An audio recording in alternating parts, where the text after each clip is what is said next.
नमस्कार, मैं डॉक्टर शुचि पांडे और आज हम बात करेंगे इस वीडियो में बाइपोलर मूड डिसऑर्डर के बारे में। बाइपोलर मूड डिसऑर्डर मीन्स इसमें कि दो पोल हुए, एक पोल जो ऊपर ले जाता है और एक पोल जो नीचे ले जाता है। तो जो पोल ऊपर की ओर है, मतलब कि जिसमें एक्टिविटीज़ बढ़ जाती हैं, जिसमें पर्सन हाई होता है उसे मेनिया कहते हैं, और जिसमें कि लो होता है सब कुछ उसे हम डिप्रेशन कहते हैं।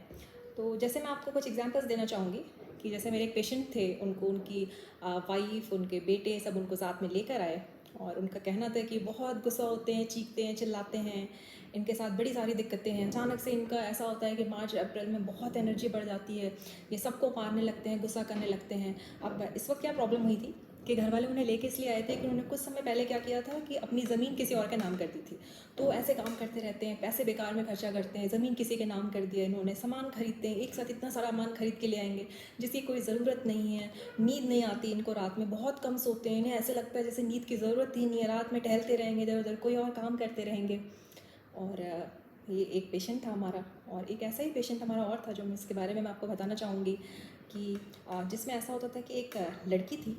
बीमारी उसकी तब शुरू हुई जब उसके पिता की डेथ हुई। तब उसके बाद अचानक से उसने खूब सज सवर के रहना शुरू कर दिया, बार बार शीशा देखने लगी, रात भर झाड़ू पोछा करती थी, घर साफ़ करती थी, नींद नहीं आती थी उसको, गाती थी, नाचती थी, कविताओं में बात करती थी, गाने गाती थी सबके सामने, और ऐसे कहती थी कि उसे शादी करनी है।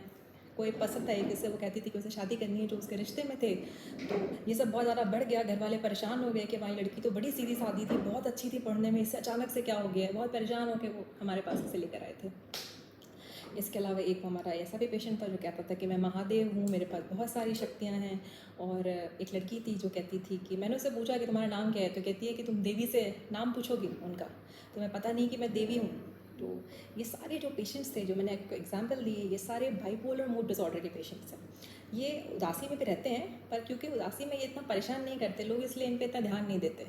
तो हम आज इसके बीमारी के बारे में बात करेंगे जिसका कि इलाज संभव है, और हमें पता नहीं होता है कि ये बीमारी है, इसलिए शायद हम डॉक्टर के पास पहुंच नहीं पाते हैं। तो बाइपोलर में दो पोल होते हैं, एक होता है मेनिया और दूसरा होता है डिप्रेशन। तो मेनिया में क्या क्या होता है, कैसे पता चलेगा आपको कि पर्सन मेनिया में है? इसमें क्या होता है, पेशेंट बहुत ज़्यादा खुश रहेगा, बहुत ज़्यादा एलिवेटेड होगा उसका मूड, बहुत हाई है पर्सन, और या तो बहुत इरिटेटेड रहेगा, बहुत गुस्से में रहेगा।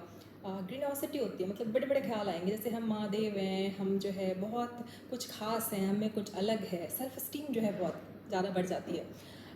नींद की दिक्कत कम हो जाएगी, बहुत कम नींद आएगी, और जितनी आती है उसमें आदमी सेटिस्फाइड होता है, 3 घंटे सो रहा है काफ़ी है, हमें कोई नींद का प्रॉब्लम नहीं है। वो कभी नहीं कहेगा आपके पास आके कि उसको नींद की प्रॉब्लम हो रही है। ज़्यादा बोलने लगेगा, बहुत ज़्यादा बोलेगा, और इतना ज़्यादा बोलेगा कि आप उसको रोक नहीं पाएंगे। आप उसे बीच में अगर रोकना चाहेंगे तो वो सुनेगा ही नहीं, वो बोलता ही जाएगा। तो लोग ज़्यादा बोलने लगते हैं, फाइट ऑफ आइडियाज़ होते हैं, मतलब एक टॉपिक से दूसरे टॉपिक पे फटाक से चेंज होंगे। ऐसा होगा कि कोई आपसे अभी आम के बगीचों के बारे में बात कर रहेगा, तो फिर बगीचे से कुछ और चीज़ पे पहुँच जाएगा, वहाँ से किसी और चीज़ पे पहुँच जाएगा। ये दोनों तरीके से हो सकता है। पेशेंट खुद भी बता सकता है कि हमारे थॉट्स जो है रुकते ही नहीं, विचार मन में रुकते नहीं है, बहुत प्रेशर से ऐसा लग रहा है बहुत तेज़ी से दौड़ रहे हैं, मैं रोकने की कोशिश कर रहा हूँ पर उसे रोक नहीं पा रहा हूँ। और दूसरे लोग भी बता सकते हैं, घर वाले बता सकते हैं कि भाई पेशेंट जो है आजकल बहुत ज़्यादा बोलने लगा है, और ये तो जो है ये भी कभी कभी बातें कर रहा होता है गोवा की, फिर जो है देहरादून की बातें करने लगता है, कुछ ऐसी बातें कर रहा है। तो इसे स्विचिंग ऑफ आइडियाज़ कहते हैं। अटेंशन बहुत कम हो जाता है, कहीं कंसंट्रेट नहीं कर पाते, ऐसी बातों पे ध्यान जाता है जो अप्रासंगिक हैं, जिन पे ध्यान देने की ज़रूरत नहीं है। इसके अलावा रिस्क टेकिंग बिहेवियर होता है, पेशेंट रिस्क टेक, जैसे मेरा एक पेशेंट था, आपको एक बार हाईवे पे जाके बताने लगा कि गाड़ियाँ किधर से किधर जानी चाहिए, ठीक है, तो ये रिस्क टेकिंग बिहेवियर है। या आपको मैंने बताया कि वो लड़की जो कि शादी करना चाहती थी इसमें, ठीक है, ये भी रिस्क टेकिंग बिहेवियर है। बहुत ज़्यादा सामान खरीद लेना, ठीक है, रोज़ रोज़ जो है सामान खरीदने चले जाना, इनअप्रोप्रिएट बिहेव करना, ये सारी चीज़ें जो हैं, गाड़ी चलाना बहुत स्पीड से, उल्टी लेन में गाड़ी चलाना, ये सेंस ख़त्म हो जाता है लोगों को, तो वो ऐसे काम करने लगते हैं।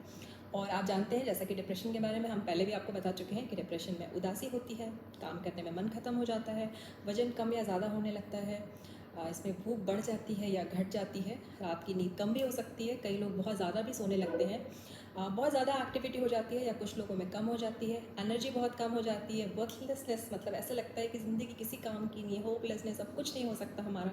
कई लोगों के मन में सुसाइडल आइडिएशन भी आने लगते हैं, ऐसा लगता है कि ज़िंदगी ख़त्म हो जाती तो अच्छा होता, या एक्टिवली सोचने लगते हैं कि हम क्या कर सकते हैं मरने के लिए, ठीक। तो ये दोनों ही चीज़ें बाइपोलर मूड डिसऑर्डर में हो सकती हैं। पर ऐसा होता है कि जब पर्सन डिप्रेशन में होता है तो चूँकि जो पर्सन मार रहा था गुस्सा था, और बहुत चिड़चिड़ा था, बड़ी बड़ी बातें कर रहा था। वो जब उदास होता है तो लोग इतना ध्यान नहीं करते हैं, उन्हें लगता है कि भाई ये तो चलो बढ़िया हुआ, शांत हो गया है। तो इसलिए बहुत बार ये पहचाना नहीं जा पाता है। तो ऐसे पेशेंट्स को ज़रूर लाना चाहिए डॉक्टर के पास। और बाइपोलर मूड डिसऑर्डर 3 तरह का हो सकता है। एक होता है बाइपोलर 1, दूसरा होता है बाइपोलर 2 और साइक्लोथाइमिया होता है।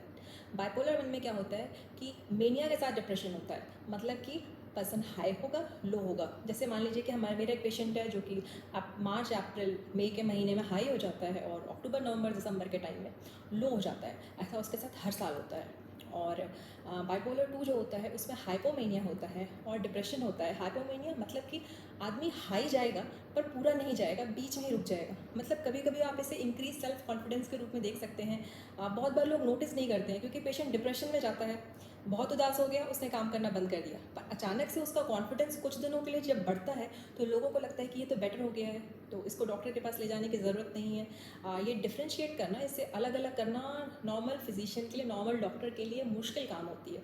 कभी कभी साइकेट्रिस्ट के लिए भी मुश्किल काम होता है, पर इसको पहचानना बहुत ज़रूरी है क्योंकि दवाएं अलग अलग होती हैं। इनकी पहचानने से ही हम सही दवा पेशेंट की स्टार्ट कर पाएंगे। इसलिए साइक्लोथाइमिया में क्या होता है, दोनों ही चीज़ें जो होती हैं, मेनिया और डिप्रेशन, दोनों ही पूरे अपने फोर्स में नहीं होता है, बीच में ही आकर रुका हुआ होता है। मतलब ना डिप्रेशन पूरा होगा और ना पूरा मेनिया है। ठीक, पर्सन थोड़ा थोड़ा उदास रहेगा, थोड़ा थोड़ा हाई रहेगा, दोनों ही चीज़ें देखी जाएंगी। और इसके लिए समय जो होता है इस डायग्नोसिस को बनाने के लिए कम से कम 2 साल चाहिए होता है साइक्लोथाइमिया के लिए। और हाइपोमेनिया के लिए आपको 4 दिन चाहिए और मेनिया के लिए आपको 1 हफ्ते का समय चाहिए होता है। किसी को कहने के लिए कि आपको डिप्रेशन हो गया है, ये सारे सिम्टम्स कम से कम 2 हफ्ते प्रेजेंट रहने चाहिए।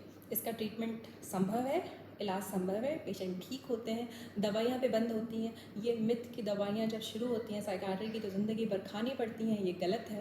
पेशेंट सही होते हैं। ऐसा हो सकता है कि 10% 20% केसेस में दवाई ज़िंदगी भर खानी पड़ती हो, जैसे कि हाइपरटेंशन और डायबिटीज़ के पेशेंट्स को खानी पड़ती है। पर ये ज़रूरी नहीं है कि जिसका भी इलाज शुरू होगा उसको दवाई लंबी ही चलेगी।